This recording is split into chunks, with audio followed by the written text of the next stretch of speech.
Et maintenant, pour débattre du résultat de ce vote, je retrouve notre panel de députés. Pour les libéraux, Marc Serré, pour les conservateurs, Joël Godin, pour le Bloc québécois, Mario Beaulieu et pour le NPD, Alexandre Boulris.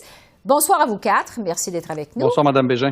Bonsoir, Mme Bégin. Mario Beaulieu, je commence avec vous parce que, votre projet de loi au Bloc, ça vise, entre autres, à assujettir les entreprises de juridiction fédérale qui œuvrent au Québec à la Charte de la langue française. Rappelez-nous pourquoi c'est si important, ça, pour vous, pour le Bloc québécois. Bien, c'est important parce que franciser, faire du français la langue commune des milieux de travail, c'est essentiel pour contrer le déclin du français. Ça ne réglera pas tout, mais ça fait plusieurs fois que le Bloc revient à la charge avec ça.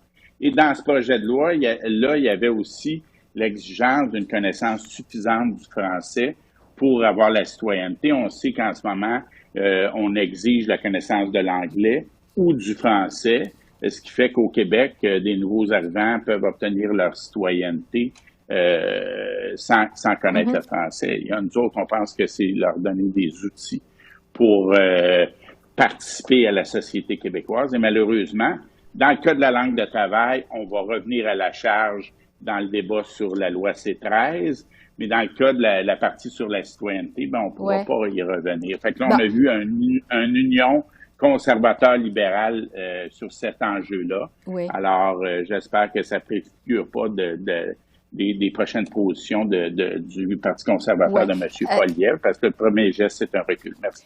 Marc Serré des libéraux, on vient d'entendre Mario Beaulieu parler de C-13 parce qu'on sait que dans la foulée de cette réforme de la loi sur les langues officielles, votre gouvernement a reconnu que le français est particulièrement menacé au pays par rapport à l'anglais, que le français mérite une protection particulière. Alors, pourquoi vous avez voté contre ce projet de loi du Bloc? Comme vous avez dit, évidemment, il y a un recul du français au Québec, il y a un recul du français partout au Canada. Je viens du nord de l'Ontario, alors le comté de Sudbury. Alors, je suis très, très au courant du déclin du français. Madame Bégin, c'est clair que le projet C-38, 238, va pas assez loin. Le projet de loi regarde pas du tout à protéger au niveau des francophones à la situation militaire à travers du pays. Oui, mais concrètement, là, dites-nous de quelle façon justement, ça pourrait nuire aux francophones hors Québec que cette initiative du Bloc québécois. C'est là que nous avons un projet présentement, C-13, qui regarde à l'ensemble des francophones au Québec et à travers du pays. Là, ce qu'on regarde, nous avons fait la consultation au niveau à travers du pays. Nous avons rencontré les intervenants. On regarde au niveau de l'Agence centrale du Conseil du Trésor. On donne des pouvoirs additionnels au commissaire des langues officielles. Nous regardons au niveau des juges bilingues de la Cour suprême. Nous avons regardé la loi à chaque 10 ans. Alors, nous avons des mesures concrètes dans C-13 qui est plus de mordant, qui est plus ambitieux.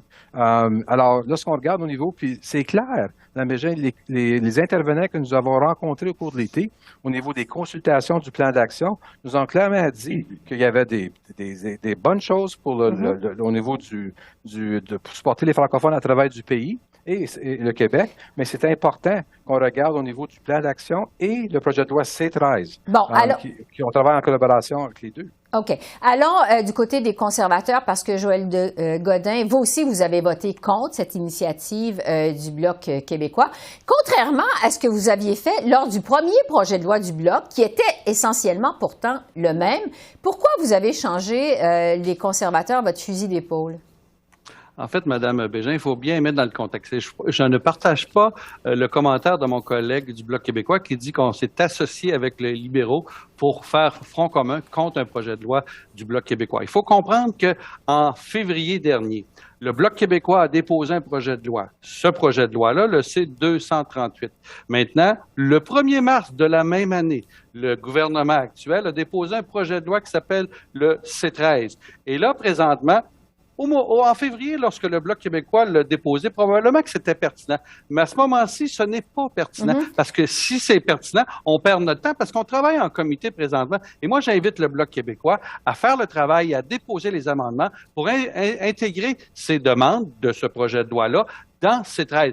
On a la chance de mettre un projet de loi du gouvernement en place plutôt que de mettre un projet de loi émanant d'un député. un. Ouais. Alors, à ce moment-là, moi, je pense que c'est important. Maintenant, est-ce que vous disiez, Mme Bégin, qu'on a changé d'idée? On n'a pas changé d'idée. Mais vous avez changé de chef entre les deux Contrairement au NPD, contrairement au NPD, Mme Bégin, le NPD, en 2021, a voté contre l'article concernant la citoyenneté. Et aujourd'hui, on fait volte-face et on changé.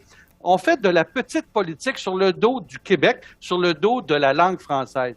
Moi, je suis là pour défendre la langue française, pour arrêter le déclin, et c'est comme ça qu'on va continuer. Je pense que le meilleur processus, c'est de travailler en comité, et on a une très bonne collaboration du NPD, du Bloc québécois, pour faire avancer les dossiers et entendre raison le gouvernement pour qu'il modifie son projet de loi qui n'a pas assez de mordant. Bon, Alexandre Boulris, au NPD, vous avez voté en faveur, vous, de cette initiative au Bloc. Voulez-vous répondre à ce que vient de dire Joël Godin? Ben, je pense que c'est plus facile de montrer de la cohérence quand on vote pour l'année dernière puis qu'on vote encore pour cette année, alors que les conservateurs ont voté pour la première fois puis contre la deuxième fois. Vous avez voté contre et là, vous votez pour. Alors, en parlant de cohérence, Godin, mais laissez parler Alexandre Boulris. Monsieur Godin, je vous ai laissé parler, Monsieur Godin, mais je pense que votre argument ne tient pas la route parce que vous parlez d'un amendement sur une notion qui est la connaissance du français pour la citoyenneté. Moi, je vous parle de la cohérence du NPD depuis 12 ans avec Jack Layton, avec Monsieur Molker, pour dire, oui, on est d'accord que les travailleurs et les travailleuses du Québec soient protégés par la Charte de la langue française dans les entreprises sous juridiction fédérale. C'est un droit fondamental de travailler dans sa langue, d'avoir des communications internes dans sa langue. Et nous, on a toujours été très cohérents là-dessus. Vous venez de voter contre, M. Godin. Il faut quand même dire les vraies choses. Ensuite de ça, si on avait amené ce projet de loi-là en comité, on aurait pu discuter du bien fondé ou pas de la connaissance du français pour obtenir la citoyenneté canadienne. Nous, on avait des réserves sur les réfugiés, les réunifications familiales ou même les immigrants que Québec choisit qui ne connaissent pas toujours le français, dans quel délai on voulait les franciser, etc.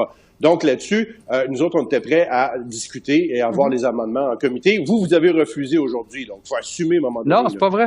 C'est pas vrai, M. Boulris. Ah oui. Vous faites de la désinformation, M. Boulris. Attention, ça va être à notre tour, là.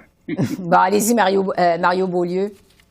Ben moi, je vais mise au point, M. Serry, les libéraux disent que le C13 va plus loin. Le C13 va beaucoup moins loin parce que la loi 101, appliquer la loi 101 aux entreprises de compétences fédérales, on a l'appui de toutes les grandes villes au Québec, tous les ex-premiers ministres du Québec. Il y a un très large consensus là-dessus. C'est pas du tout la même chose. La loi C13, elle favorise le bilinguisme institutionnel. Elle donne le choix, d'une part, que les entreprises respectent la loi sur les langues officielles ou la Charte de la langue française. Puis c'est faux de dire que C13, c'est un calque de la loi 101, parce que faire du français la langue commune, c'est pas la même chose que avoir le choix entre une langue ou l'autre. Quand les deux ont des choix différents, ça fonctionne pas. Alors, puis il y a plusieurs différences entre les deux lois. Ouais, non, lorsqu'on parle, comme les gens, les entreprises vont avoir le choix de choisir les deux régimes. Alors, on favorise pas, on regarde évidemment les éléments du projet de C13 qui sont importants. Alors, lorsque moi je regarde en tant que secrétaire parlementaire des langues officielles, on regarde au niveau d'assurer les droits des francophones à travers le pays. Alors, c'est très important. Alors, les entreprises au Québec vont avoir le choix d'aller au niveau de la et C13 également. Alors, c'est pas, on nuit pas aux entreprises. Alors, les entreprises vont avoir le choix de faire les deux. Mais c'est important que, comme c'est indiqué tantôt, qu'on passe le projet de loi C13. Il y a du mordant au niveau de la loi. Oui, il y a certains amendements qu'on va faire en comité. Mais on fait le travail présentement. Puis les intervenants à travers du pays ont déjà fait au niveau du livre blanc, au niveau de C32, au niveau de C13. Marc Alors, Thierry, c'est vraiment important qu'on fasse le travail au comité présentement. Je veux juste qu'on conclue justement avec C13 parce que, M. Thierry, je reste avec vous. On attend toujours de votre gouvernement cette fameuse réforme de la loi sur les langues officielles. Ça fait des années qu'on en parle. Bon, les libéraux la promettent, ça fait des années. Quand est-ce qu'on peut s'attendre à voir justement des résultats concrets avec la réforme de la loi sur les langues officielles au pays? Oui, c'est clair. Le C13 est au comité présentement. C'est en deuxième lecture au niveau du projet de loi de la Chambre des communes. Alors, nous avons, comme vous avez mentionné ici, le support de tous les partis ici peut-être pas le Bloc, mais les autres partis, de regarder à s'assurer que C-13 va passer. Alors, présentement, nous avons des témoins, nous avons des intervenants à travers le Canada qui sont au comité. Et également, il y a le Sénat a fait une préétude. Alors, le Sénat a déjà commencé les démarches. Alors, c'est clair que notre objectif, de travailler avec les partis de l'opposition aussi, d'avoir des amendements, comme les intervenants, de faire le projet de loi C-13, de passer avant Noël cette année. Alors, je pense que c'est un objectif réaliste. Avant Noël, mais les donc. intervenants nous disent clairement que c'est important de le passer le plus rapidement possible. Alors, on va continuer à suivre cette réforme de la loi sur les langues officielles, parce que, comme je le disais, ça fait longtemps qu'on en parle. Marc Serré, Joël Godin, Mario Beaulieu et Alexandre Boulris, merci beaucoup. Certainement qu'on aura l'occasion de se reparler de ce dossier de la langue d'ici avant Noël. Merci. Au revoir. Merci. Bonne soirée. Plaisir. Bonne soirée.